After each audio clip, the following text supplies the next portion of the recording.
اهلا بيكم حبايبي، عاملين ايه؟ يا رب تكونوا بخير.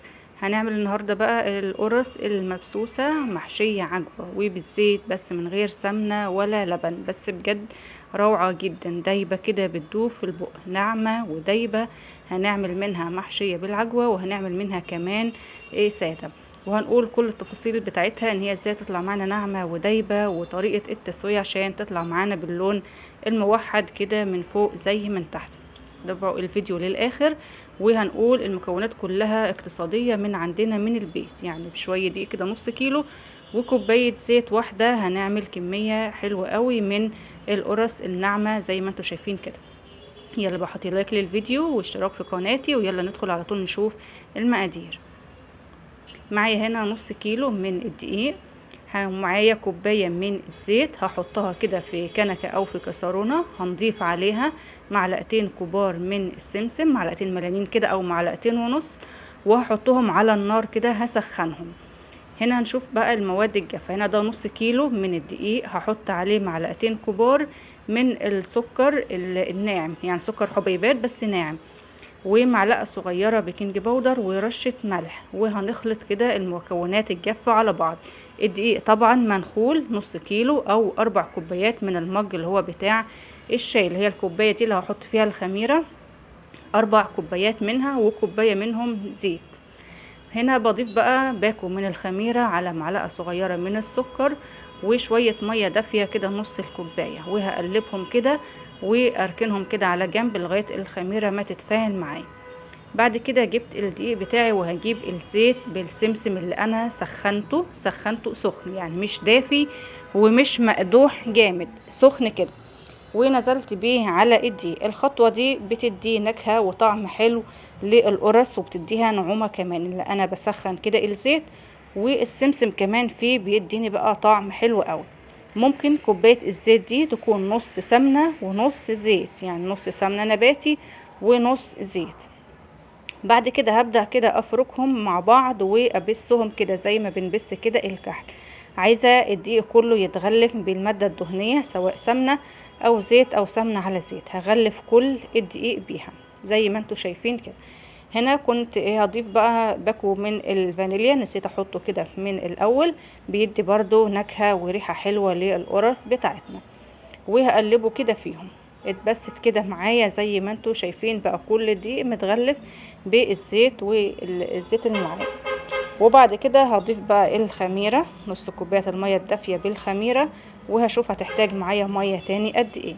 مية هنا دافية.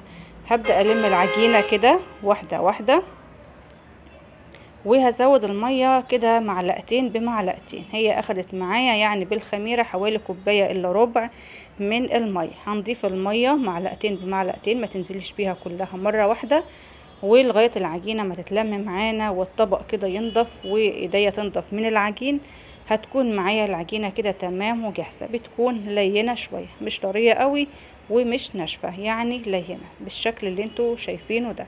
ريحتها حلوة لما سخنا الزيت بالسمسم بالفانيليا اللي فيها، ريحتها حلوة قوي، قوامها كده مظبوط 100 100. هغطي بقى عليها وهسيبها كده ترتاح لمدة ربع ساعة، مش كتير، احنا الجو حر فمش بتاخد وقت يعني في التخمير، ربع ساعة بتكون جاهزة. هنا بقى بحضر العجوة طبعا انا جايباها من اللي هي المفرومة الجاهزة، بس عشان الجو حر هي طرية جدا لوحدها، مش محتاجة ان انا اطريها على النار.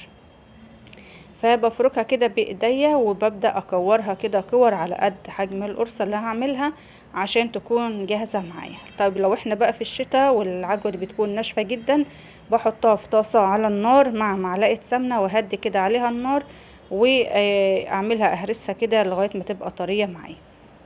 هكورها كده واجهزها زي ما انتوا شايفين. وممكن كمان نعمل القرص سادة. هنا بقى هجيب الصينية اللي هشكل فيها القرص، مش مدهونة اي حاجة خالص، مش مدهونة ولا زيت ولا سمنة ولا اي حاجة. خدوا بالكم من طريقة التشكيل عشان تطلع معاكم مظبوطة والعجوة تكون مالية القرصة. هنا زي ما شفتوا الخطوة اللي عملتها دي، وبنلم بس حروف العجين بس مش العجوة، يعني حتة العجوة اللي انا فردتها هتسيبيها زي ما هي، وهنقفل عليها حروف العجين بس عشان خاطر العجوة تكون مفرودة كده مالية القرصة. وبعدين بحطها في الصينية وبسويها، يعني ما تخليهاش تخينة وفي نفس الوقت ما تخليهاش رقيقة قوي عشان ما تنشفش معاكي في الفرن. باخد قطعة العجين كده بدعكها كده بين ايديا كده وبفردها، بتتفرد معايا بكل سهولة. بفرد قطعة العجوة زي ما انتوا شايفين وباخدها على ايديا، بلم حروف العجين بس، بقفل على العجوة كده من تحت وبروح قلبها كده على ايديا بسويها وبديها تبطيطة كده بسيطة في الصينية بالشكل اللي انتوا شايفينه وبالحجم طبعا اللي انتوا عايزينه، بس هو الحجم ده بيبقى مناسب جدا. واحدة هنا كمان أخيرة، تشكيلها سهل جدا بس خدوا بالكم من الخطوات عشان خاطر تطلع كده العجوة مالية القرصة زي ما شفتوها كده في أول الفيديو. تلم كده بس العجين وقفلي كويس عشان العجوة ما تتحرقش معاكي في الفرن. وممكن نعملها سادة، يبقى هنقطعها كده كور ونبططها في الصواني على طول بحجم متوسط، مش تخين قوي مش رقيق قوي، هتبقى برضو حلوة جدا. هنا برضو دي طريقة تانية لو حابين نعملها كده زي المعمولة مش قرصة، زي المعمولة بنكورها كده ونحط فيها قطعة العجوة، بس تضغطي برضو على حتة العجوة ما تحطهاش كورة سليمة كده عشان يعني تبقى مالية كده القرصة بتاعتنا الصغيرة. هنكمل بقية الكمية كده نفس النظام زي ما قلت لكم، الصينية مش مدهونة اي حاجة خالص. هنا بوريكم العجينة ازاي اختمرت بسرعة كده، يعني بمجرد ما انا شغالة كده في الصينية اختمرت بزيادة لان احنا في جو حر. هنكمل بقية تشكيل القرص كده في الصواني وهنسيبهم بعد التشكيل لمدة نص ساعة يرفعوا وحجمهم يتضاعف زي ما انتوا شايفين كده. ده بعد التخمير بسيبهم يخمروا نص ساعة. بعد كده بولع الفرن يسخن كويس قوي. وخدوا بالكم بقى من طريقة التسوية، بعد ما بنسخن الفرن كويس قوي بنهدي النار وبنحط الصينية على الرف اللي في النص على الشبكة على نار هادية. القرص دي المبسوسة في يعني مش بتتخبز على نار عالية زي القرص الطرية. في القرص الطرية بنعلي الفرن وبنولع فوق وتحت مع بعض، لكن دي بنهدي النار. بنسخن الفرن الأول، بنحط الصينية على الرف اللي في النص على الشبكة وبنهدي النار. يعني خبزها كده زي القراقيش زي الكحك زي البقسماط، الحاجات اللي هي بتكون مقرمشة دي عشان هي مش طرية. اخدت لون معايا كده من تحت وتمام، واخدت لون من فوق تمام. ما اخدتش لون هنولع الشواية ونوطيها ونلف الصينية كل شوية عشان تاخد معايا اللون الموحد ده. شايفين بقى شكل القرص تحفة جدا، والسمسم كده باين فيها وعطيها طعم حلو قوي وناعمة، وفعلا ناعمة ودايبة، مش يعني مش ناشفة كده بتقطم، لا مقرمشة. شايفين دي السادة هشة ازاي القرص من جوه، شايفين واخدين بالكم ان هي هشة ازاي مخرمة كده وخمرانة وهشة جدا مش مكتومة. هنفتح كمان من اللي هي بالعجوة، خدوا بالكم كده شكل العجوة كمان مالي القرصة من جوه ازاي، مالية العجوة عشان طريقة التشكيل اللي انا وريتها لكم. فالقرصة كده مليانة بالعجوة وناعمة ودايبة فعلا بتدوب كده في البق. بجد طريقة سهلة مكوناتها اقتصادية من البيت، كوباية زيت من بتاع التموين ونص كيلو دقيق هنعمل القرص المبسوسة الجميلة دي. وبتمنى الفيديو عجبكم، ما تنسوش اللايك واشوفكم على خير في فيديو جديد ان شاء الله.